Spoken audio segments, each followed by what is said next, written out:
As soon as Martin Odegaard's 36th minute strike hit the back of the net in Arsenal's pulsating derby on Sunday afternoon against Tottenham Hotspur, I knew we'd seen something symbolic. Odegaard deftly collects it and seems to brush the ball into the back of the net with the grace and skill of the greatest of painters. We've not seen a footballer with so much class and grace at Arsenal in such a long time.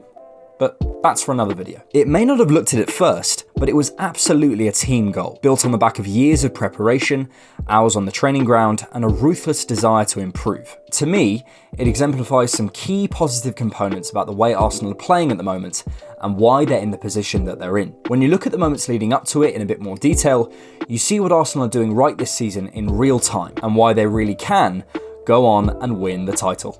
OneFootball is an app that covers hundreds of football leagues domestically and internationally in incomparable detail. For live scores, stats, news updates, and updates on the transfer market, OneFootball is the only app that you need to follow football here and around the world. And you can even stream certain games on the app in certain locations absolutely free, as well as finding out where certain games will be televised in your area. My favourite feature is the aggregator of transfer news, so you don't need to go trawling around the internet on YouTube or Reddit or Twitter or whatever it is. You can get all the news you need right here in one feed. So you can watch Todd Burley blow his inheritance on average players live on the OneFootball app.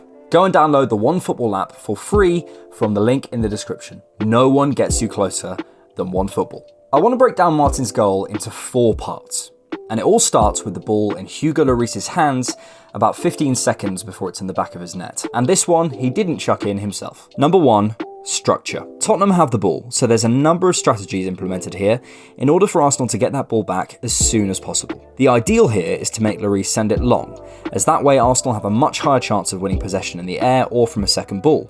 Nketiah is agitating Lloris to force him into a decision, trying to stop him from thinking clearly and assessing his options. Spurs tend to aim to dominate the wide areas and push their fullbacks up, so Arsenal have a numerical superiority here, 5 against 4, a conscious decision in order to overload Spurs' first phase. That could leave us exposed elsewhere, but it's probably a risk worth taking against a team whose vertical ball progression and interior ball combinations are really not very good. Odegaard, Saka, Xhaka and Martinelli are all covering the short passing lanes or are in positions that mean they will be able to quickly press onto the split centre-backs either side of Lloris or head back to the full-backs if he picked them out. 1-0 down already, Lloris chooses the safe option and kicks it long. Arsenal's structure does its job.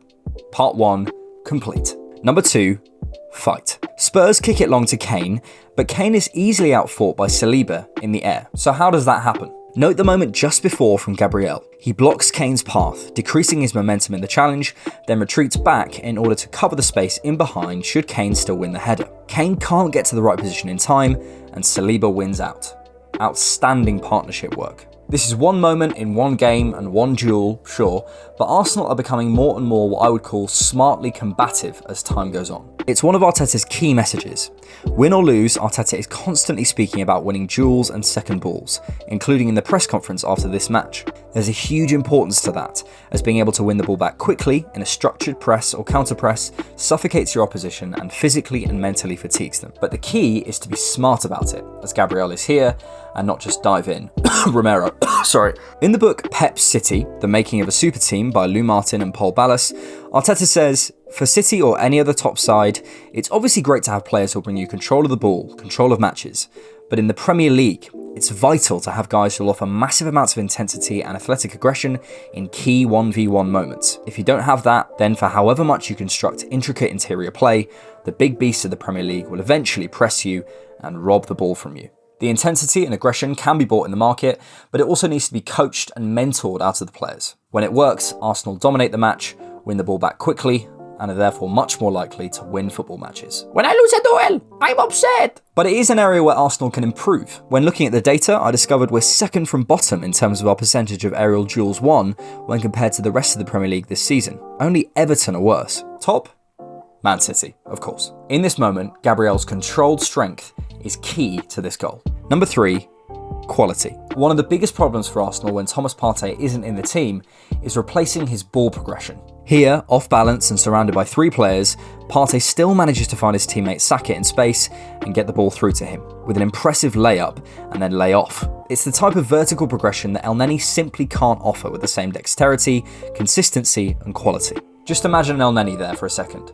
fine player, great professional, I love him, but he goes backwards or sideways. Watching Nketiah's run here too, a crucial component in creating the space for Odegaard by dragging the defenders, here Eric Dyer. Last season, all too often we had a static centre forward in Lacazette, able to combine and link up well, but unable to get beyond the defender and run in behind. Last season, Lacazette is clogging that space. It may be obvious, but Arteta has now got the right players in the right positions with the right qualities to try and play the football that he wants to play, and it makes a huge difference. Talent ID, as it's known, requires such specificity of knowledge of the roles you're trying to fill, as well as how they fit into the system, that not many recruitment teams can get it right. Chelsea have spent nearly £500 million this season, and they're 10th, 19 points behind us. Have fun, Michaelo! Number 4, improvement. Finally, the shot, showcasing Odegaard's brilliant technique, and it's a great finish.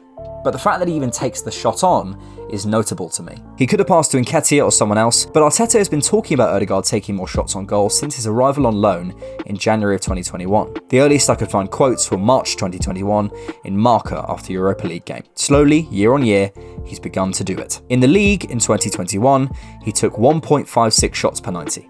He then moved up to 1.72 per 90 last year and has now taken a giant leap, taking 2.62 shots per 90 this season. His accuracy is increasing too, with the shots on target per 90 increasing year on year as well, 0.31 in 2021, 0.68 in 21-22, and now 0.87 per 90 in 22-23. Arteta was right to push him. As he's taken more shots, he's scored more goals. Sounds obvious. 0.1 goals per 90 in 2021, 0.23 in 21-22, and now almost a goal every other game at 0.47 goals per 90 in 22-23. Data tells us he's now in the top 4% of shot takers in terms of volume per 90 when compared to other midfielders in the top 5 domestic leagues. But Odegaard isn't the only player who's significantly improved under this coaching setup on an individual level. Pretty much every player has shown significant improvement, especially the young players. The likes of Nketiah, especially in terms of his all-round play and physique, Martinelli, Saka, Xhaka, though I would say that's more about his deployment, White, Ramsdale and Gabriel, so half the team.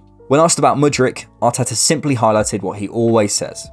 He can improve the players that he has, and that's his job. That's his job. There's further levels to come from this team, and this coach feels like the person who can unlock them individually and collectively. The 4 pillars mentioned, and those exemplified perfectly to me in this goal, fight, structure, quality and improvement, are the most important things at the moment for me, and they're the things I'm most impressed with right now from an Arsenal perspective. To me, we're structured better, fighting harder, showing up quality-wise and improving faster than every other team in the league, and that's why to me we're playing the best football in the league. But they're part of a picture that Mikel and his team are painting.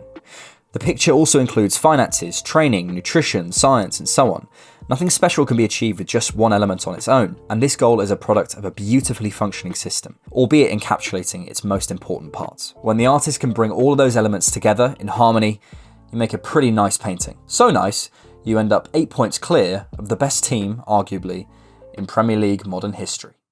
Thank you so much for watching The Different Knock. If you like this video, please hit like and subscribe to the channel if you haven't already. Please consider supporting us on Patreon monthly or head to buymeacoffee.com for one-time support. You can find me at AMOnFootball on Twitter and we're at DiffKnock on all social media. Also, check out our podcast. All the links are in the video description. Thanks!